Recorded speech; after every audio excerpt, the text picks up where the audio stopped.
आता नितीश कुमारचं उदाहरण बघितल्यानंतर मला भारतीय जनता पक्षाला हेच प्रश्न विचारायचे की तुम्हाला हिंदुत्ववादी असलेली शिवसेना का नको, याचं उत्तर आज आम्हाला मिळते। तुम्हाला मुफ्ती मेहबूबा मुफ्ती चालते, संघ मुक्त भारत म्हणजे संघ नको म्हणणारा नितीश कुमार चालतो, मोदींना अतिरेकी म्हणणारे चंद्रबाबू चालतात, पण शिवसेना नको। याचं कारण जोपर्यंत शिवसेना आहे तोपर्यंत तुम्हाला मुंबईचा घास गिळता येणार नाही, हे फक्त माहिती आहे, म्हणून तुम्हाला शिवसेना नकोय। कारण आघाड्या तुटतात मी म्हटलं ना, पण पक्ष संपवण्याचा हा विकृतपणा हा शिवसेनेबरोबर त्यांनी पहिल्यांदा केलेला आहे। आणि महाराष्ट्राच्या ज्या दोन शक्ती, अरे तुमचा कुठला ब्रँड, बँडवाले आहात तुम्ही, नुसता मोदींचे बँडवाले तुम्ही, आमचा ब्रँड संपवायला निघालात।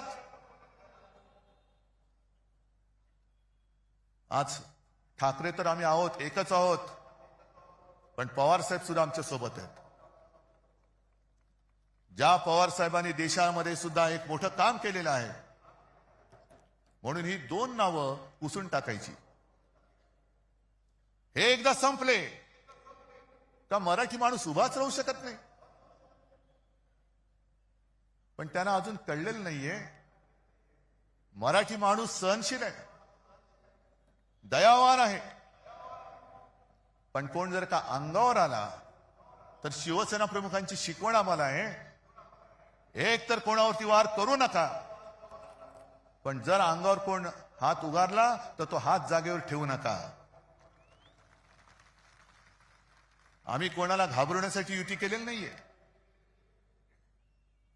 आम्ही कोणाचं काही हिसकावून घेण्यासाठी युती केलेली नाहीये, पण आमच्याच घरामध्ये येऊन जे दादागिरी करतायत त्यांच्या विरुद्ध आम्ही आवाज नाही उठवायचा तर काय लेंड्या टाकायच्या। आणि मला एक मराठी माणूस असा दाखवा की जो परराज्यात जाऊन ह्यांचे जे पोपटलाल आहेत त्यांच्यासारखा दादागिरी करतोय, एक माणूस दाखवा, उभा चिरून टाकतील त्याला। पण मराठी माणसाला जो एक काही धुळीचा शाप आहे, हे शिवतीर्थ आहे। आज आपण शपथ घेतली पाहिजे की त्या धुळीच्या शापाला सुद्धा आपण कायमचं गाडून टाकू, शिवरायाच्या साक्षीने शपथ घेतली पाहिजे। नाहीतर औरंगजेबाचं ते वाक्य शिवसेना प्रमुखांनी सांगितलेलं ना की या पहाडी मुलखात